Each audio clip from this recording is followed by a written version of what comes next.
Hello बच्चों, चलिए प्रश्न को पढ़ते हैं। निम्न में से कौन सा जोड़ा सुमेलित नहीं है? पहला है C3 मक्का, दूसरा है C4 क्रैंचारिकी, तीसरा है केल्विन चक्र PGA, चौथा है H स्लैग पथ ऑक्जेलो एसिटिक अम्ल। तो आइए देखते हैं इस प्रश्न का हल क्या होगा। इस प्रश्न में हमसे यही पूछा गया है कि कौन सा जोड़ा जो है सुमेलित नहीं है। तो आइए इस प्रश्न में देखते हैं। सबसे पहले इस प्रश्न में हम बात करेंगे मुख्य अवधारणा की। तो बात करते हैं प्रकाश संश्लेषण प्रक्रिया की। प्रकाश संश्लेषण प्रक्रिया के बारे में अगर हम देखें तो इसमें क्या होता है, प्रकाश ऊर्जा रासायनिक ऊर्जा में बदल जाती है। रासायनिक ऊर्जा में बदल जाती है।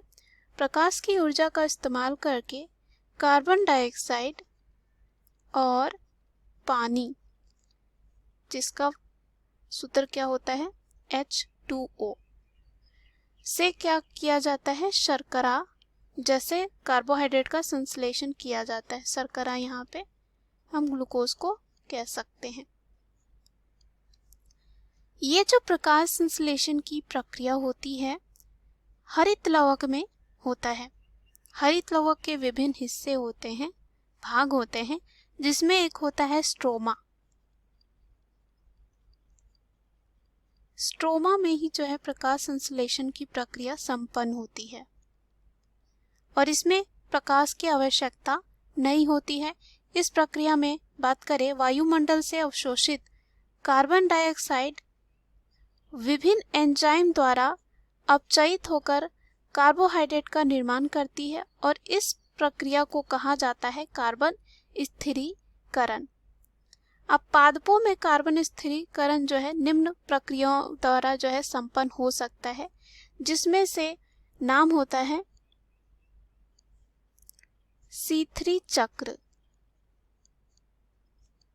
और दूसरा होता है C4 चक्र। C3 की बात करें तो प्रकाश संश्लेषण की प्रक्रिया में कार्बन डाइऑक्साइड का कार्बोहाइड्रेट में परिवर्तन का पथ जो है केल्विन बेंशन व उनके साथियों ने 1946 से लेकर 1953 के बीच में ये बताया था। और इस प्रक्रिया में अगर हम बात करें, सबसे पहले बनने वाला स्थिर यौगिक जो होता है वो 3 कार्बन का होता है। 3 कार्बन परमाणु युक्त, जिसका नाम होता है 3-फॉस्फोग्लिसरिक 3-फॉस्फोग्लिसरिक अम्ल। उसके बाद C4 में ये देखा जाता है पहला स्थायी यौगिक जो होता है वो 4 कार्बन का होता है। 4 कार्बन युक्त डाइकार्बोक्सिलिक अम्ल होता है और C4 ये चक्र कहलाता है, इसलिए क्योंकि इसमें पहला जो हम देख रहे हैं स्थायी यौगिक जो बन रहा है 4 कार्बन का है। उसी प्रकार हमने C3 इसलिए नाम दिया क्योंकि यहाँ पे पहला जो स्थायी यौगिक बन रहा है वो 3 कार्बन का है। तो इसमें जो बनता है वो होता है 4 कार्बन का, जिसे कहा जाता है ऑक्जेलो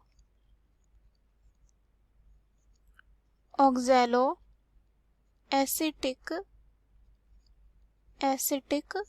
अम्ल, जिसे हम छोटे रूप में OAA भी लिख सकते हैं। अब C3 चक्र और C4 चक्र के कुछ उदाहरण की बात करते हैं।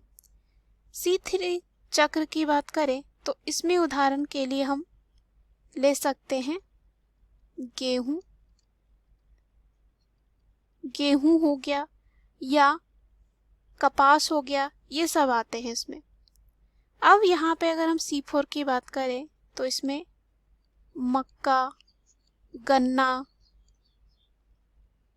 ये सब देखा जाता है।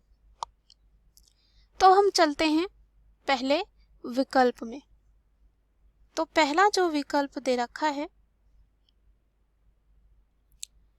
तो दे रखा है C3 में मक्का। तो हमने देखा जो मक्का होता है C4 चक्र में आता है, या कह सकते हैं C4 पादप होता है। तो C3 मक्का के लिए सही नहीं है, और हमें इसमें यही बताना था कि कौन सा सुमेलित नहीं है। तो इस प्रश्न का यही सही उत्तर हो जाएगा। दूसरा है C4 क्रेंच सारिडिकी। तो C4 में क्या देखा है जाता है, जो C4 पादप होता है उनमें कह सकते हैं क्रेंच सारिडिकी देखा जाता है। उष्णकटिबंधीय और उप उष्णकटिबंधीय पौधों में प्रायः प्रकाश संश्लेषण हेतु C4 चक्र पाया जाता है, और इनको C4 पादप कहते हैं। इनकी पत्तियों में बात करें, विशेष प्रकार की आंतरिक संरचना होती है जिसे कहा जाता है क्रेंच सारिडिकी, और कह सकते हैं क्रेंच सारिडिकी पाई जाती है। क्योंकि ऐसा इसलिए होता है, C4 पादपों की सामान्य परिस्थितियों में प्रकाश लंबी अवधि के लिए और अधिक तीव्रता का उपलब्ध कराना होता है, क्योंकि उष्णकटिबंधीय प्रदेशों में जो है प्रकाश की अधिक तीव्रता और तापमान की उच्चता 30 से 40 डिग्री तक की पाई जाती है, और C4 पादप इन विशेष परिस्थितियों में भी सफलतापूर्वक अपना जीवन यापन कर सकते हैं, क्योंकि इसमें क्या पाया जाता है क्रेंच सारिडिकी। तो ये सही है, लेकिन हमें सुमेलित नहीं है वो बताना था। तीसरा है केल्विन चक्र।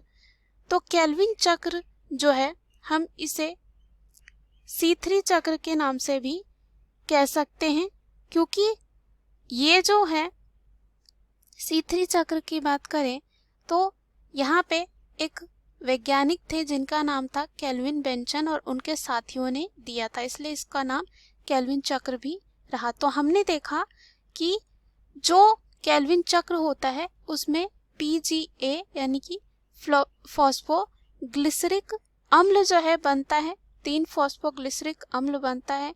तो यहाँ पे ये क्या हो जाएगा, बिल्कुल सही, लेकिन हमें सुमेलित नहीं है वो बताना था। चौथा हैच व स्लैग पथ।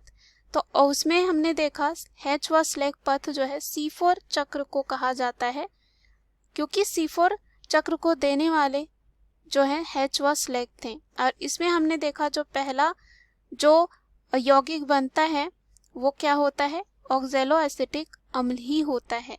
तो ये बिल्कुल क्या हो जाता है यहाँ पे सही, लेकिन हमें सुमेलित नहीं, यानी कि जो जोड़ा सही नहीं है उसको हमें खोजना था, तो ये यहाँ पे गलत हो जाता है। दिए गए प्रश्न का सही उत्तर है ए। आशा करती हूँ यह उत्तर आपको समझ में आया होगा। धन्यवाद।